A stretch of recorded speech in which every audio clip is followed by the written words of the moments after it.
Bun venit la videoclipul nostru despre profețiile lui Nostradamus și o descoperire recentă la Biblioteca Națională din Roma. Nostradamus, celebrul prezicător, a lăsat în urmă lucrarea sa enigmatică, Centuriile, și acum un nou manuscris secret a ieșit la lumină, care prezice evenimente cutremurătoare.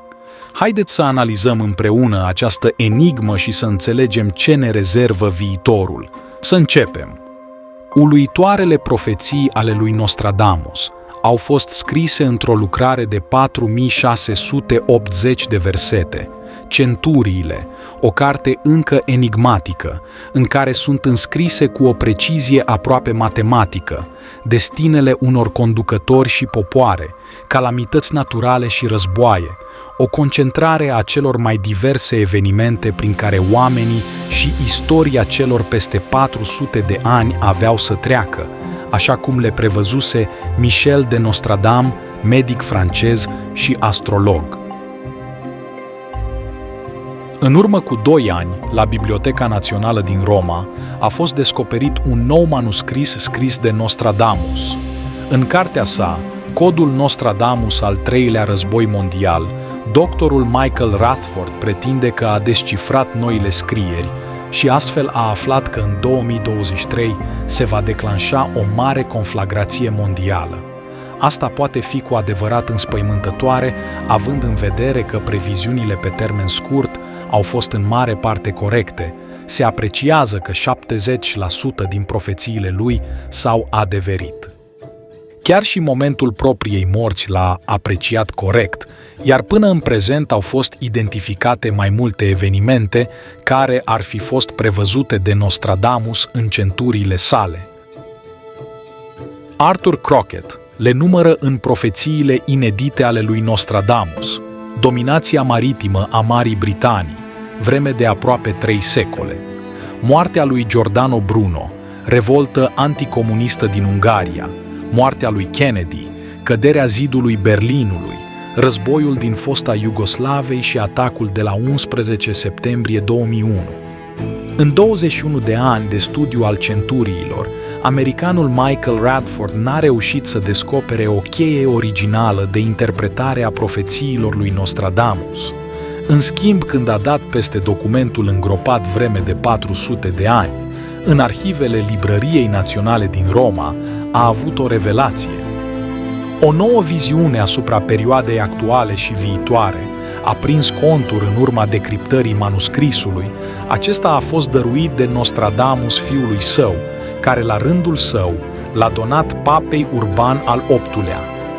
Papa l-a ascuns de teamă persecuțiilor Inchiziției spaniole, asigurând-se că umanitatea nu-l va descoperi până nu va fi suficient de evoluată pentru a-l descifra. Astfel se anticipează că al 3-lea război mondial poate izbucni curând, iar în documentul secret se arată că totul poate izbucni din cauza greșelii unui lider politic pe plan mondial. Se vor răci relațiile dintre 2 mari state, unul dintre ele fiind Statele Unite. Președintele respectiv va regreta și va încerca să-și repare greșeala, dar va fi înlăturat de cei care vor să-i ia locul și va ajunge în pragul sinuciderii, fiind eliminat din politică, economie, viața socială. Ambele state vor avea de pierdut, dar un al 3-lea va avea de câștigat. Situația va lua amploare atunci când va interveni al 3-lea stat, un inamic al Statelor Unite, și astfel întreaga planetă va ajunge să stea pe un butoi de pulbere. Pe lângă acestea, în cartea Centuriile scrise de Nostradamus, la catrenul 67, se spune că o cometă foarte luminoasă, necunoscută până atunci, va apărea pe cer. Acest eveniment va coincide cu importante schimbări geologice, cu tremure și erupții de vulcani, care vor bloca accesul populației la apă. Calamitățile vor aduce foamete, secetă și schimbări sociale. Țările prospere și puternice, în special cele din vestul Europei, vor cunoaște decăderea, vor fi dezbinate de lupte civile și tulburări sociale, când oamenii vor migra spre zonele cu apă prielnice, culturilor agricole, Cutremure și inundații serioase vor genera conflicte între state. Statele Unite va fi ruinată. În încercarea de a face față dezastrelor, 3 alte mari națiuni vor trimite ajutoare supraviețuitorilor din Statele Unite în încercarea de a-i ajuta, dar acțiunile umanitare vor fi de fapt tentative de ocupație. Mai ales Europa Centrală și de Sud, Orientul Apropiat și partea estică a Mediteranei vor fi afectate de inundații, se spune în Centuria 8. Catrenul 29. Guvernele locale nu vor putea face față, populația înspăimântată va fi vulnerabilă și ușor de manipulat. În multe zone, pentru a opri tulburările și jafurile, va fi instaurată legea marțială, Orientul Mijlociu va fi ferit de dezastre și va sări în ajutorul țărilor sinistrate, dar, de fapt, va implementa spionii și va înrobi aceste popoare. Centuria 11, Catrenele 3 și 4 prevestesc că, în timpul tulburărilor permanente din Orientul Mijlociu, unul dintre lideri va intra în posesia armei nucleare și nu va ezita să o folosească. Riposta va fi la rândul ei, tot cu arme nucleare, din partea unei țări care are ieșire pe coasta mediterană. Una din bombe va cădea în apa Mediteranei, ucigând toți peștii, căile de acces vor fi întrerupte, popoarele care depind de comerțul cu acel stat vor ajunge să consume peștii otrăviți. Aceste nenorociri se vor petrece în apropierea coastei mediteraneene, într-o zonă cu stânci închise la culoare, remarcă în 2006 Camelia Onciu în textul său. Arma nucleară aruncată într-una dintre țările Orientului Mijlociu va reaprinde războiul, țările europene vor încerca să intervină, interesate mai mult de aprovizionarea cu petrol. Amestecul europenilor îl va enerva pe cel care a aruncat bomba nucleară și îl va determina să facă uz și de restul arsenalului său, lovind partea sudică a continentului, coasta europeană a Mediteranei, în zona Italiei, Franței, va fi aproape de nelocuit. Centuria 2, Catrenul 62 spune că moartea conducătorului unui mare stat va coincide cu apariția unei comete, care va fi vizibilă foarte clar în acele vremuri. Țara acelui conducător se află în Orientul Mijlociu, moartea lui și răspândirea foametei vor provoca declanșarea a numeroase revolte. Ele vor coincide cu apariția acestei comete și vor continua timp de 500 de zile.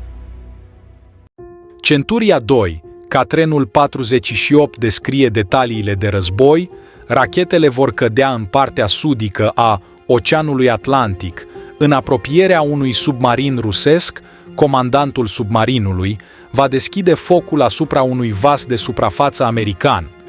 Centuria a 3-a, Catrenul 60, prevestește că un tânăr bărbat de culoare va deveni liderul țărilor lumii a 3-a.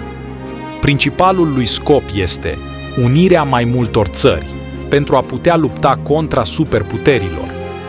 Teatrul de conflict va fi în estul Europei și în Orientul Mijlociu, în zona mărilor, Adriatice și Caspice, și în estul Mediteranei, Israelul va fi și el implicat, nu va învinge niciuna din tabere, dar lupta va ajuta la pregătirea terenului pentru Antichrist. Centuria 2, Catrenul 95, arată că zonele agricole importante vor îngheța, oamenii vor fugi spre locuri prielnice vieții, dar pline de disensiuni și lupte. Drept urmare a panicii populației și deciziilor incompetente ale guvernelor, se va acumula un stres considerabil în rândul populației, deciziile greșite vor conduce la dezastre majore. Statele Unite și Anglia vor fi cele mai afectate, într-o simulare a stării de război între Marea Britanie și alte țări europene. Va apărea o eroare care va transforma totul într-o situație reală de război. Se vor arunca bombe, echipele vor fi denumite albi și albaștri, se spune în Centuria 2, Catrenul 2. Președinții Statelor Unite vor încerca să extindă granițele țării. Se spune în Centuria 7, Catrenul 41, populația va fi nemulțumită și se va revolta înaintea alegerilor. Va porni un fel de război civil, dar se vor organiza noi alegeri și la Casa Albă se va instala un candidat acceptabil. Antichristul se va muta în Iran, printr-un șiretlic asupra șeicului, cu ajutorul oamenilor de la curtea lui. Antichristul îl va distruge declanșând un război civil. Se va folosi de un lider iranian loial al șeicului. Acesta va fi asasinat odată cu atacarea Iranului. Oamenii șeicului vor trece de partea Antichristului, traduce americanul din Centuria 2, Catrenele 23 și 81. Antichristul va obține puterea în Orientul Mijlociu, apoi se va orienta către zona Mediteranei, după ce îi va aduce pe africanii din nord, simpatizanți ai culturii lui, de partea blocului din Asia. Noul document nu contrazice scrierile anterioare ale lui Nostradamus, aduce doar detalii inedite. Catrenele acoperă evenimentele până în 7 iulie 2993, dată posibilă sfârșitului lumii.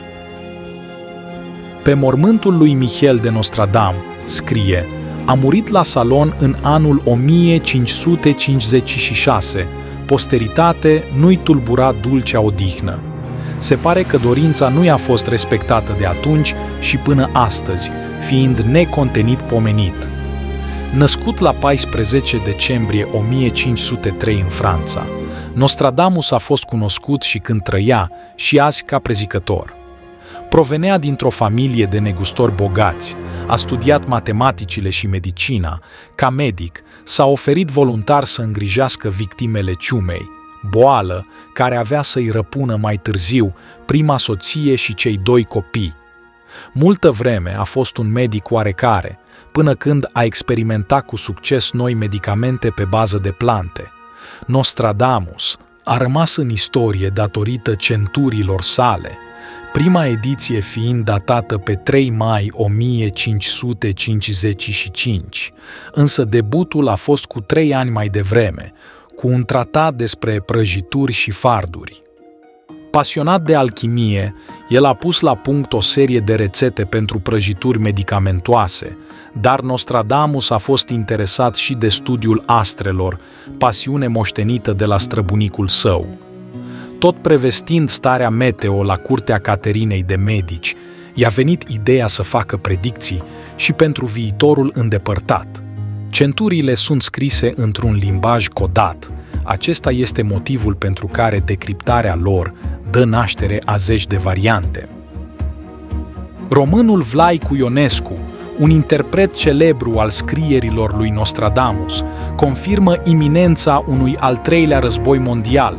Decriptând catrenele prezicătorului, Ionescu spune că, citez, Europa va fi invadată de o coaliție arabo-chineză, iar războiul va începe la nordul și la sudul Mării Negre, ceea ce va afecta și România, însă nu foarte grav, pentru că țara noastră, așa cum Nostradamus a spus-o în repetate rânduri, este protejată de voința divină.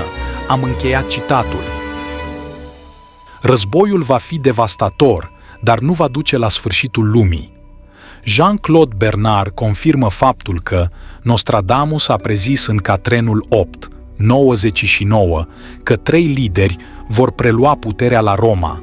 Unul va fi rus, celălalt asiatic și al 3-lea musulman. Salvarea omenirii va fi un rege, născut la eclipsa din 1999. Vlaicu Ionescu crede că va domni în Franța și va deveni spaima invadatorilor asiatici. Cele mai vehiculate profeții ale lui Nostradamus se referă la dictatorii lumii. Primul dintre ei ar fi Napoleon Bonaparte, născut lângă Italia. Acesta va deveni dintr-un simplu soldat împărat, își va trimite armata în Rusia, va lăsa în ruină un oraș, adică Moscova, iar în timpul retragerii, mulți dintre soldații lui vor muri în teritoriul alb. Predicțiile vorbesc despre prințul învins, trimis în Elba după înfrângerea prin marele efort al forțelor străine. Waterloo, al doilea antichrist, ar fi Hitler, un om pătat de crime, cel mai mare dușman al rasei umane, după ce va câștiga de partea lui mulți oameni, acest capitan al Germaniei, care nu va respecta nicio lege, va oferi omenirii doar lacrimi, foc, sânge și război. Moartea dictatorului lângă Rin va rămâne sub semnul incertitudinii. Al treilea antichrist va fi un credincios al lui Mohamed din Orientul apropiat, care se va război cu Europa. Invazia va declanșa al treilea război mondial, omenirea va fi amenințată cu distrugerea totală, războiul se va sfârși când liderii a două mari puteri, de la Polul Nord, Rusia și Statele Unite, vor deveni prieteni. Mulțumim că ați urmărit videoclipul nostru despre profețiile lui Nostradamus și dacă v-a plăcut, vă rugăm să apreciați videoclipul, să-l distribuiți cu prietenii și să vă abonați la canalul nostru. Rămâneți alături de noi pentru a descoperi mai multe secrete ale istoriei și previziunile pentru viitor. Cu drag, Ioan Mușătescu și Istorii enigmatice. Pe curând!